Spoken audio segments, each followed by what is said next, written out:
The space station called Distant Hope floated in the darkness between two spiral arms of the galaxy.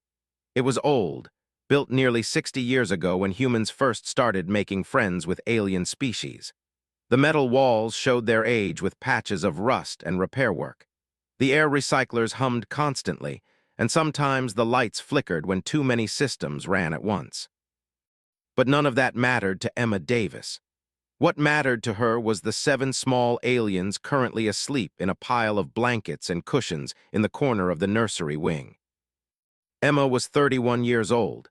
She had brown hair that she kept tied back in a simple ponytail and kind eyes that crinkled at the corners when she smiled.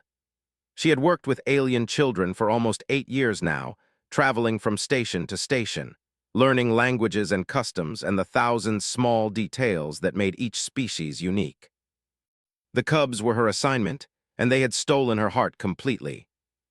They looked like a mix between a wolf and a cat, with thick fur that ranged from deep blue to soft gray. Their ears were large and pointed, always moving to catch sounds.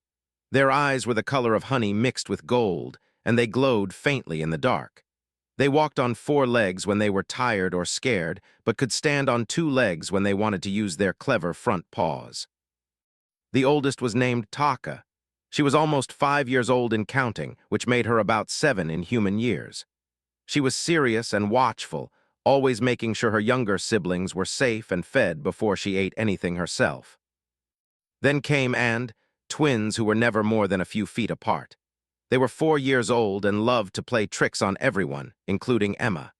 They had once hidden all her shoes and refused to tell her where they were until she promised to read them an extra story.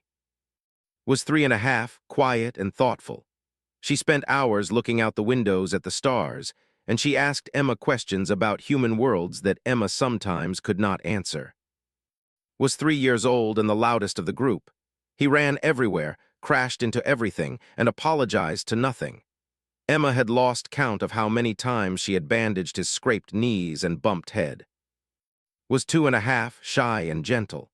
She liked to sit in Emma's lap while Emma read stories, and she would purr so loudly that Emma could feel the vibration in her chest. And finally, there was Little, the baby of the group at just 2 years old. He still needed help eating sometimes, and he cried when thunder sounds came from the station's engine tests. But he had the smile of all of them, and he called Emma Mama Keeper, no matter how many times his siblings corrected him. Emma loved them all, every single one of them. She stood in the doorway of the nursery now, watching them sleep in their pile.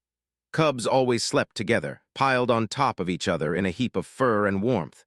It was a survival instinct from there, where nights were cold and predators were many. Even here on the station, safe and warm, they kept the habit. Her left hand throbbed with pain. Emma looked down at it. She had wrapped it carefully in clean white bandages, hiding the ugly burn that covered her palm and 3 of her fingers. The skin underneath was red and blistered, some of it peeling away to show the raw flesh beneath. It hurt to move. It hurt to touch anything. It hurt just to exist. She had not gone to the medical bay. She should have, she knew that. A burn this bad needed proper treatment, probably skin regeneration therapy and definitely antibiotics to prevent infection. But going to medical meant answering questions. It meant filing reports. It meant explaining how a simple caretaker ended up with a 2nd-degree burn on her dominant hand. It meant telling them about Chief Engineer Victor Hayes. Emma closed her eyes and tried not to remember, but the memory came anyway, sharp and clear and terrible. She had been walking back to her quarters last night. It was late, nearly midnight by station time, and the corridors were mostly empty. She had stayed up late preparing lesson materials for the cubs, planning activities that would teach them about human culture while keeping them entertained. The maintenance corridor near the engine section was the shortest route to her quarters. She had walked it dozens of times before without incident. But last night, Victor Hayes had been working late on one of the power conduits. Hayes was a big man, tall and broad with hands like hammers. He had gray in his hair and anger in his eyes. He had been on Distant Hope for 15 years, and he had made it very clear from Emma's first day that he did not approve of the exchange program. Waste of resources, he had called it during a staff meeting. We're supposed to be a research station, not a for alien animals. Emma had tried to avoid him. Most of the crew did. Hayes had friends in the engineering department who shared his views, and they made life difficult for anyone who disagreed with them. Small acts of cruelty that could never quite be proven. Equipment that mysteriously broke. Schedules that were changed without warning. But last night, avoidance had not been possible. Well, well, Hayes had said when he saw her approaching. He had stepped into the center of the corridor, blocking her path. The alien lover herself, working late to serve your furry masters. Excuse me, Emma had said quietly. I need to get through. Do you? Hayes had moved closer. The smell of engine grease and old sweat had surrounded him. You know what I think? I think you've forgotten which species you belong to, spending all your time with those animals, probably starting to think like them too. They're children, Emma had said. Her voice had stayed calm, but her heart had been racing. They're just children, Mr. Hayes. They're not children, they're cubs. Animals have cubs, humans have children. He had grabbed her arm then, his thick fingers digging into her flesh hard enough to leave bruises. Maybe you need a reminder of what happens to people who forget their place. She had tried to pull away. She had tried to call for help. But the corridor was empty and her voice had frozen in her throat. Hayes had dragged her toward the open maintenance panel. Inside, she could see the exposed heat exchanger, its surface glowing orange with the heat of the station's power systems. Let me go, she had managed to say. In a minute. He had shoved her hand against the exchanger. The pain had been immediate and overwhelming. Emma had screamed, the sound tearing from her throat before she could stop it. The smell of burning skin had filled her nose, and for a terrible moment she had thought she might pass out. Then Hayes had released her. She had stumbled backward, cradling her ruined hand against her chest, tears streaming down her face. That's what happens, Hayes had said calmly. He had turned back to his work as if nothing had occurred. Tell anyone about this and it gets worse, for you and those precious cubs of yours. Emma had run. She had made it back to her quarters somehow, though she barely remembered the journey. She had spent an hour treating the burn herself, using supplies from her personal medical kit. Cold water, burn cream, clean bandages, painkillers that barely touched the agony. And then she had sat on her bed and cried. Not because of the pain, though that was terrible. Not even because of the fear, though that was worse. She had cried because she knew with absolute certainty that she could not tell anyone what had happened. The exchange program was fragile. The cubs' parents had been reluctant to send their young ones to a human station. There had been months of negotiations, promises of safety, guarantees that their children would be protected. If word got out that a human crew member had attacked the cubs' caretaker, the program would be canceled immediately. The cubs would be sent home. The diplomatic relationship between humans and would be damaged, perhaps beyond repair. Emma could not let that happen. So she had wrapped her hand, taken more painkillers, and told herself that it would heal. Burns healed. Skin grew back. In a few weeks, it would be nothing but a scar and a bad memory. She just had to hide it until then. Now, standing in the nursery doorway, she practiced holding her hand in ways that looked natural. In her pocket, behind her back, tucked against her stomach as if she was simply cold. The bandage was thick enough that casual observers might think she had simply hurt her wrist, nothing serious. The cubs would not be casual observers. Emma knew this. They had senses far sharper than humans. They could hear heartbeats from across a room. They could smell emotions, actual chemical changes in the body that accompanied fear and anger and pain. They could see in near-total darkness and detect movements too subtle for human eyes. Hiding anything from them was nearly impossible. But she had to try. The first cub to wake was Taka, as always. The oldest sister opened her golden eyes, blinked twice, and then lifted her head from the pile. Her ears swiveled toward Emma, then flattened slightly against her skull. Something was wrong. Emma could see Taka processing this information, her nose twitching as she sampled the air. Good morning, Taka, Emma said. She made her voice cheerful, the same voice she used every morning. Did you sleep well? Taka did not answer immediately. She extracted herself from the pile of siblings carefully, trying not to wake them, and padded across the nursery floor toward Emma. Her movements were slow and deliberate, like a hunter approaching prey. "Keep her, Emma," Taka said. Her voice was soft, not yet changed from the high pitch of, "You are hurt." Emma's heart sank. "I'm fine, sweetheart. I just bumped my hand yesterday. It's nothing." Taka's ears stayed flat. "You are lying. I can smell the lie on you. I can smell blood and burned things." Her golden eyes dropped to Emma's bandaged hand. "Show me." "Taka, it's really not." "Show me." The other cubs were waking now, disturbed by the conversation. 6 more pairs of golden eyes opened and focused on Emma with intense concentration, and sat up together, their identical faces wearing identical expressions of concern. His ears were already swiveling, tracking sounds that Emma could not hear, had gone very still, which was unusual for him, pressed closer to Little, who was rubbing his eyes with his paws. "Keeper Emma is hurt?" asked in his small voice. "Mama Keeper is hurt." "I'm fine," Emma insisted. But her voice cracked on the last word, and she saw all 7 cubs flinch as they detected the lie. Taka moved closer. She was only 3 feet tall, small enough that Emma could have picked her up easily. But right now, standing in front of Emma with her fur bristling and her eyes hard, she seemed much larger. "You will show us," Taka said. It was not a request. "Or we will find out ourselves, and we will not be gentle about it." Emma could have refused. She was the adult. She was in charge.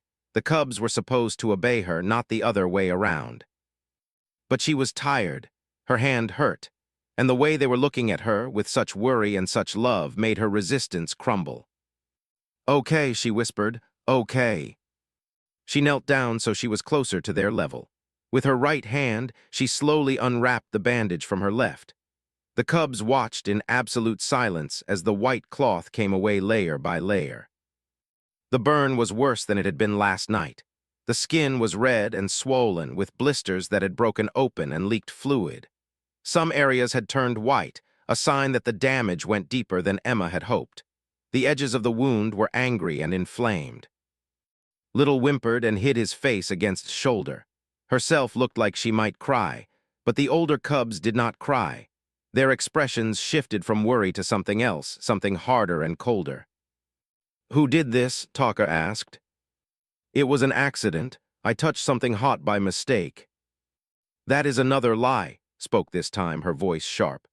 "I can smell another human on your hand. I can smell his anger and his meanness. This was no accident." "We can smell your fear too," added. "The fear from when it happened. It is still on you, Keeper Emma. You were very scared." Emma felt tears prick at her eyes. She had forgotten how sensitive the cubs' noses were.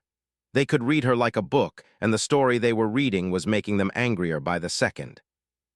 "Please," she said, "please just forget about this. I am handling it." "How are you handling it?" Taka demanded. "You are hurt, you are hiding, you did not go to the healers, you did not tell the captain." Her voice rose with each sentence. "You tried to hide this from us, your pack. How is that handling it?" "The program," Emma started to explain. "If people find out what happened, the program could be canceled. You could be sent home. I couldn't let that happen." "So you let a human hurt you?" His voice was thick with disbelief. "You let a human hurt you and you did nothing because you were afraid for us." "Yes." "That is stupid," said flatly. "That is the most stupid thing I have ever heard." Itaka warned. "No, she needs to hear this." Stepped forward, his small body vibrating with emotion. "Keeper Emma, you are our family. You became family when you stayed up all night with when he had the sickness. You became family when you learned our songs and our stories. You became family when you held after she had bad dreams." "Family does not let family suffer alone," added quietly. "That is the first rule of pack." "And we are pack now," said. "You made us pack, you cannot undo that." Emma was crying now, tears running down her cheeks. "I was trying to protect you." "By hurting yourself?" Taka shook her head slowly. "That is not how protection works, Keeper Emma. That is sacrifice, and we did not ask you to sacrifice yourself for us." "Who did this to you?" asked again. "Tell us now." Emma looked at the 7 cubs arrayed before her. They were so small, so young. What could they possibly do against a man like Victor Hayes? He would hurt them. He had already threatened to hurt them. But the look in their eyes told her that they would not rest until they knew the truth. If she did not tell them, they would investigate on their own. They would ask questions. They would sniff around the station until they found the answer. And that would be far more dangerous than just telling them now. "His name is Victor Hayes," Emma said finally. "He is the chief engineer. He does not like the exchange program. He does not like aliens. Last night he grabbed me in the maintenance corridor and pushed my hand against a hot machine." "On purpose?" asked in his small voice. "Yes, little one, on purpose." The sound that came from the cubs was unlike anything Emma had ever heard before. It was a harmonic growl, 7 voices blending together into a single tone that seemed to vibrate in her bones. The frequency made her skin prickle and her teeth ache. It was the sound of a pack that had identified a threat. "Where is this Victor Hayes now?" Taka asked. Her voice had changed. It was deeper, older, more dangerous. "He is in the engine section, but you cannot go there. It is restricted. It is dangerous." "Restricted to cubs who follow rules," said. "We do not follow rules when our pack is threatened." "Please," Emma begged. "Please do not do anything. He will hurt you. He threatened to hurt you if I told anyone." "He threatens cubs?" Taka's eyes narrowed to slits. "Then he is not just cruel, he is foolish too." Before Emma could stop them, the cubs moved. They did not run exactly, but they flowed toward the nursery door like water, moving around her with a coordination that spoke of deep instinct. Emma tried to block them, but her injured hand screamed with pain when she reached out, and Taka slipped past her easily. "Wait," Emma cried. "Please wait." Paused at the door. Her golden eyes were soft with sympathy but hard with determination. "Keeper Emma," she said gently, "on our world, when someone hurts a cub's keeper, the whole pack responds. It does not matter if the keeper is or human. Pack is pack. You have cared for us. You have loved us. You have made this cold metal place feel like home." Her voice hardened. "Did you really think we would not do the same for you?" They vanished into the corridor. Emma scrambled after them, ignoring the pain in her hand. The cubs were fast, faster than she had realized. They wove through the station's corridors with purpose, ducking around surprised crew members and slipping into maintenance passages that Emma had not known existed. She lost sight of them near the cargo bay. By the time she found their trail again, she was breathing hard and her hand was throbbing so badly that she could barely think. The engine section was on the lower deck of the station. It was loud there, full of the constant hum of power systems and the occasional hiss of steam. The air was hot and smelled of machine oil. Warning signs covered every door, advising crew members to wear protective gear and stay alert. Emma burst through the main doors to find chaos. Victor Hayes was backed against one of the primary consoles, his face pale and sweating. 7 cubs surrounded him in a perfect circle, spaced exactly the same distance apart. They were not growling. They were not snarling. They were simply watching him with eyes that did not blink. It was somehow more terrifying than if they had been attacking. Hayes saw Emma and immediately pointed at her with a shaking finger. "Call them off," he shouted. "Get these animals away from me." "We are not animals," Taka said calmly. "We are cubs, there is a difference." "Call them off, or I swear I'll—" "You will what?" asked. "Burn us too, threaten us like you threatened our keeper." Hayes's face went from pale to red. "I don't know what she told you, but it's lies, all lies. The woman is crazy." "We do not need her to tell us," said. "We can smell the truth on you. Your guilt is in your sweat. Your cruelty is in your breath. You burned our keeper on purpose, and now you lie about it." "We came to give you a choice," Taka continued. "You can tell the truth to the captain yourself. You can admit what you did and accept the consequences. Or what?" Hayes sneered. "What are a bunch of baby animals going to do to me?" "We will tell our parents," said simply. "We will tell our elders. We will tell the whole collective what you did to our human keeper." Hayes's sneer faded slightly. "Your government wants our friendship," added. "Your leaders have spent years trying to make us trust humans. What do you think will happen when our parents hear that a human burned our keeper and threatened us to keep her quiet?" What do you think will happen when our elders hear that such a human was allowed to stay on this station? Asked softly. When they hear that nobody protected our keeper from him. Do not forget, piped up. That is what Mama says, never forget and never forgive people who hurt Pac. Hayes was sweating harder now. Emma could see him calculating, thinking about the political implications. The exchange program was valuable to both species. If the pulled out because of him, his career would be over. His life might be over, depending on how angry the government became. It was an accident, he said weakly. I didn't mean to hurt her that badly. She surprised me and I reacted. More lies, Taka said. The smell of them makes me sick. The door behind Emma opened. She turned to see Captain Maria Santos enter with a security team, her dark eyes taking in the scene with rapid assessment. Someone want to tell me what's happening here? The captain asked. These animals are threatening me, Hayes said immediately. They surrounded me and started making threats. I want them confined. We made no threats, Taka said calmly. We simply offered this human a choice. He does not like his options, so he lies about us instead. She turned her golden eyes to the captain. Ask our keeper to show you her hand, then you will understand. Captain Santos looked at Emma. Her eyes dropped to the bandage, which was now spotted with red where the burn had started bleeding again. Davis, the captain said, what happened to your hand? Emma hesitated. She looked at Hayes, saw the warning in his eyes. Then she looked at the cubs, saw the trust in theirs. The cubs had risked everything to stand up for her. They had confronted a man twice their size, in a section of the station they were not supposed to enter because she was hurt and they loved her. How could she do any less? Chief Engineer Hayes did this to me, Emma said quietly. Last night in the maintenance corridor, he grabbed me and pushed my hand against the heat exchanger because he does not like aliens and he does not like me for caring for them. That's a lie, Hayes sputtered. The cubs can verify it, Emma continued. Their sense of smell can detect emotional states. They can smell his guilt. They can smell his lies. She took a deep breath. And there are probably security cameras in the maintenance corridor. They would have recorded what happened. Captain Santos' expression went cold. Security, take Mr. Hayes to the brig. I want that footage pulled immediately. You can't do this, Hayes protested as two security officers moved toward him. I've been on this station for 15 years. You're going to take the word of some alien brats over mine. I'm going to take the word of multiple witnesses and hard evidence over yours, Captain Santos replied.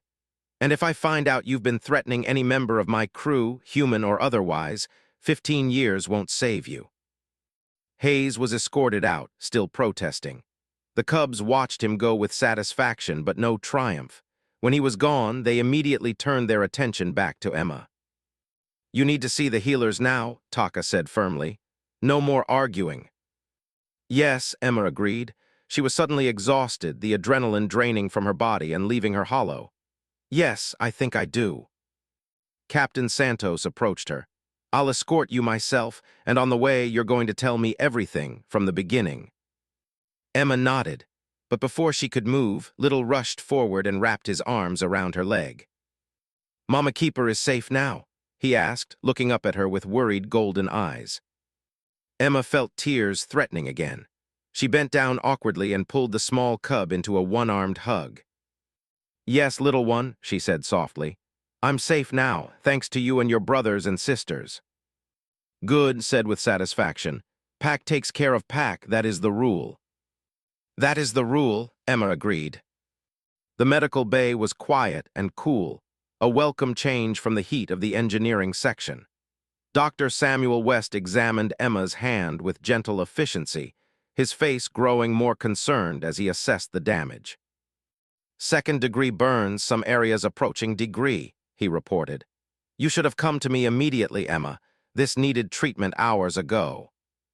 I know, Emma said quietly. I wasn't thinking clearly. She was trying to protect us, Taka said from the corner of the room.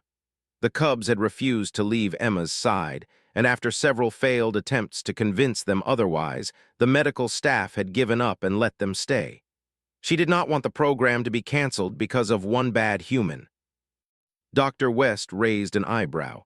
By hiding an assault, that's not how we handle things on this station, Emma, you know that. I know, Emma repeated. I was scared. The human who hurt her threatened to hurt us too, explained. She was scared for us, not just for herself. The doctor's expression softened slightly. Well, that changes things a bit, but next time come to me. I don't care what threats anyone makes.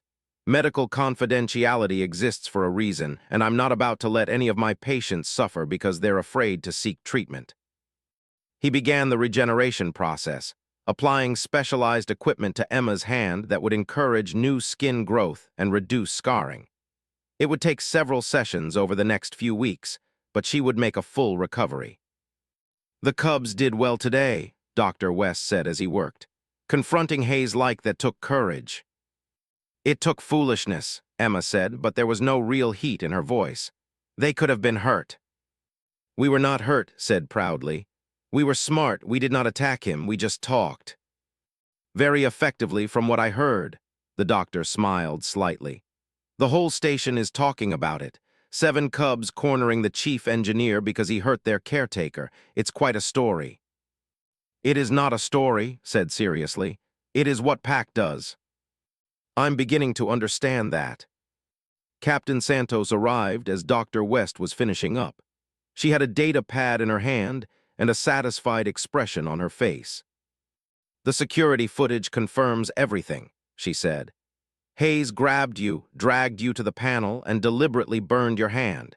He's facing assault charges, and I've already contacted representatives to inform them of the situation. Emma felt her stomach drop. The program is fine, the captain interrupted. Better than fine, actually. The ambassador was impressed by how the cubs handled themselves. She said it showed that the exchange program is working exactly as intended, teaching young to stand up for justice even when it's scary.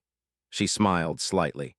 Her exact words were, they protected their human like true pack members. We could not be more proud. The cubs' ears all perked up at this news. Even Taka, who usually kept her emotions controlled, allowed herself a small purr of satisfaction. However, the captain continued, we need to discuss your actions, Emma. Hiding an assault is serious. If the cubs hadn't intervened, Hayes would have gotten away with what he did, and your hand might have become seriously infected. I know, I'm sorry. Don't be sorry, just don't do it again. Captain Santos' voice was firm but not unkind. You're part of this crew. That means you're protected by this crew. Next time something happens, you come to me immediately. Understood? Understood. Good. The captain turned to leave, then paused at the door. And Emma, you've done exceptional work with these cubs. The way they responded today, the loyalty they showed, that doesn't come from nowhere. It comes from being cared for properly. You should be proud of what you've built with them. After she left, Emma sat quietly while Dr. West finished his work. The cubs gathered around her, pressing against her legs and her uninjured hand, their warm bodies a comfort she had not known she needed. Keep her, Emma, Taka said eventually. Yes. We need to discuss something important. Emma looked down at the serious little face. What is it?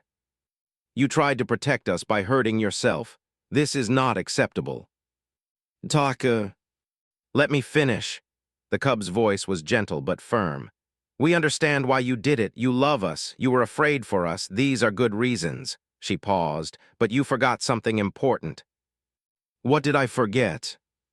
That we love you too.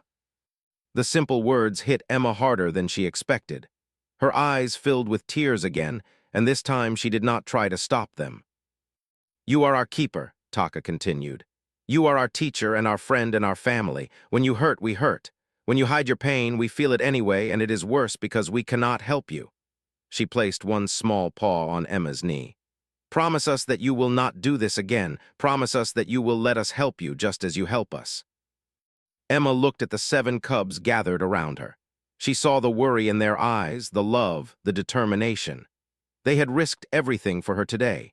They had stood against a human twice their size because she was hurt and they could not bear to do nothing. I promise, she whispered.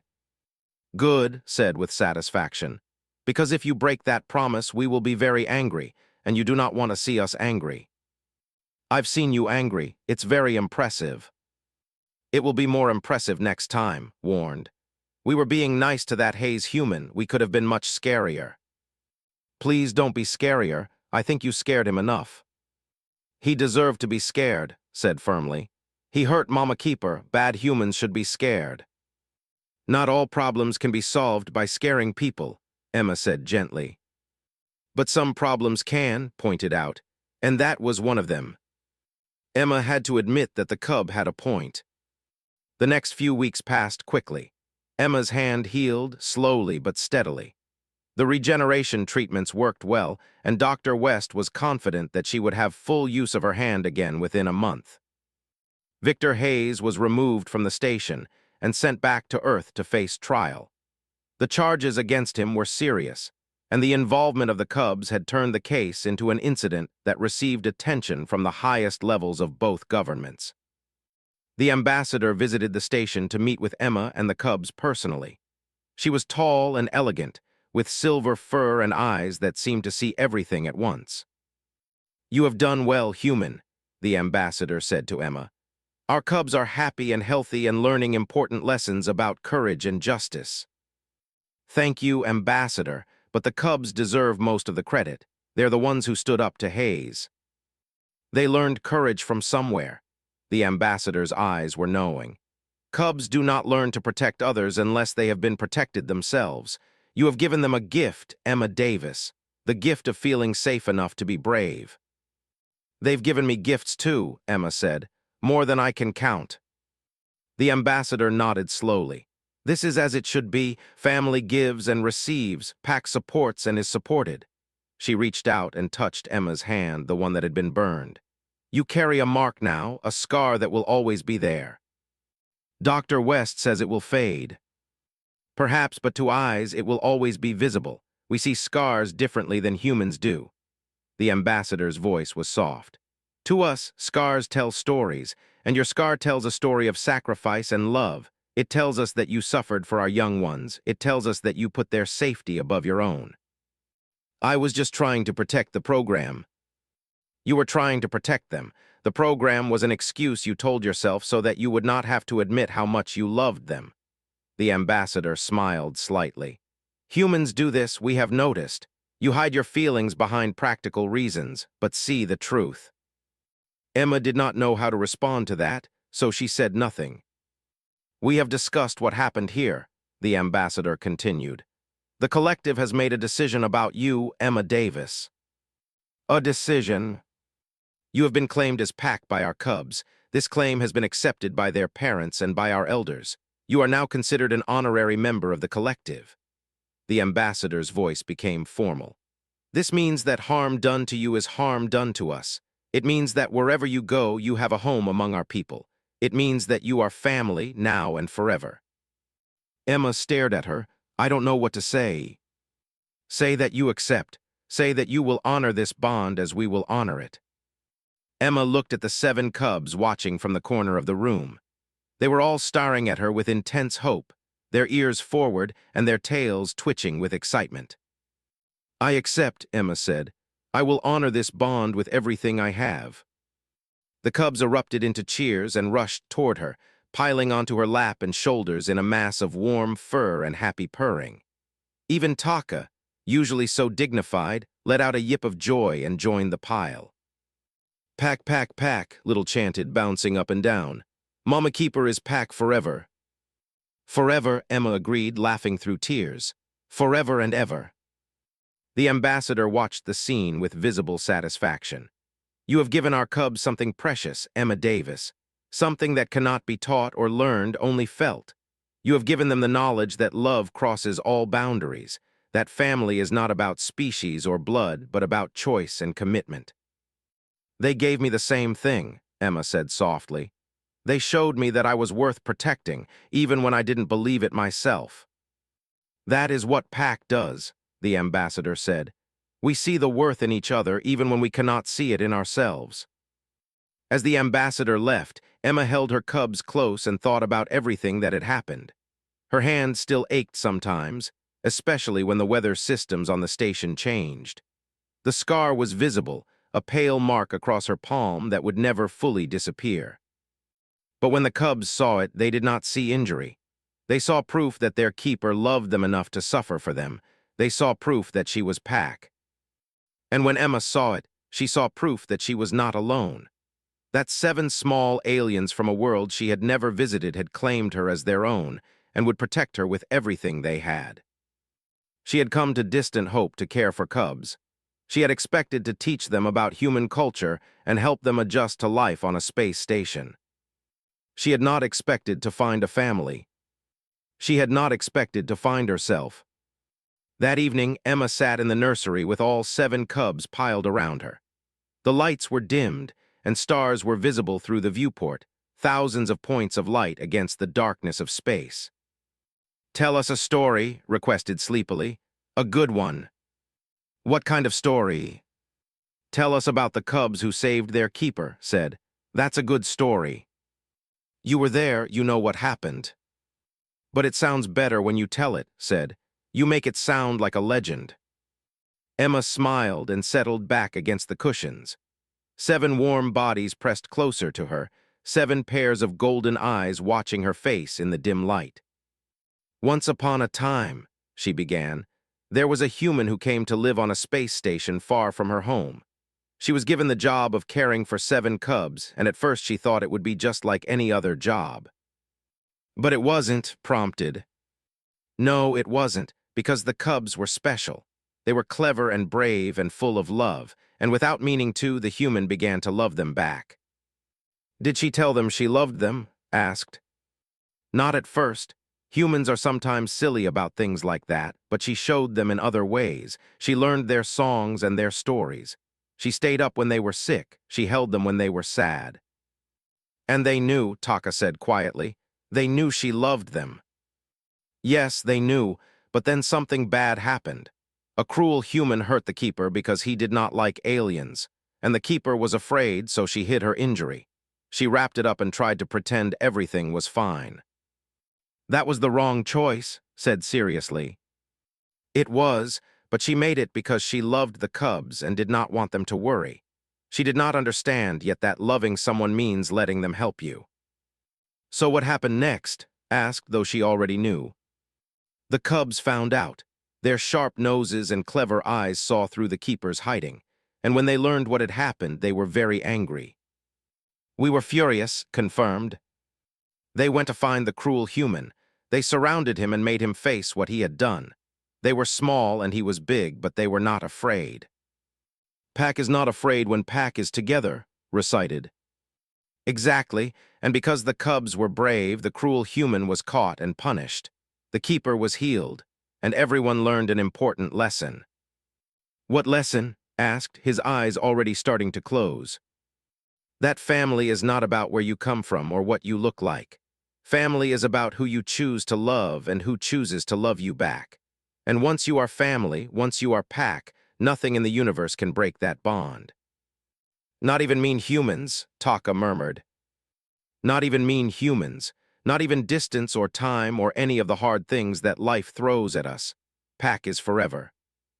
"Forever," the cubs echoed sleepily. One by one, they drifted off to sleep, their warm bodies heavy against Emma. She stayed still, not wanting to disturb them, watching the stars outside the viewport. She thought about the future. The cubs would grow up eventually. They would return to continue their lives among their own people. The exchange program would end, and Emma would be assigned somewhere else. But she knew now that endings were not really endings. She was Pack, she was family, and wherever she went, wherever the cubs went, that bond would remain. The scar on her hand tingled slightly. She flexed her fingers, watching the pale mark shift with the movement. It was not a wound anymore. It was a reminder of pain, yes, but also of love. Of 7 small aliens who had seen her suffering and refused to let her face it alone. She had tried to protect them by hiding her injury. They had protected her by refusing to let her hide. That was what Pack did. That was what family meant. Emma closed her eyes and let sleep take her, surrounded by the warmth of her cubs, safe in the knowledge that she would never be alone again. In the morning, there would be lessons to teach and games to play and small crises to manage. There would be meals to prepare and scrapes to bandage and questions to answer. There would be all the ordinary business of caring for 7 young cubs who were growing up far from home. But there would also be love, so much love, more than Emma had ever thought she would find in this cold metal station among the stars. She had come here to do a job. She was leaving with a family. And that, in the end, was what humanity truly meant. Not conquering space or building empires or proving superiority. Just the simple, profound act of loving others enough to let them love you back. The cubs understood this instinctively. They had taught her to understand it too. And she would never forget. The end.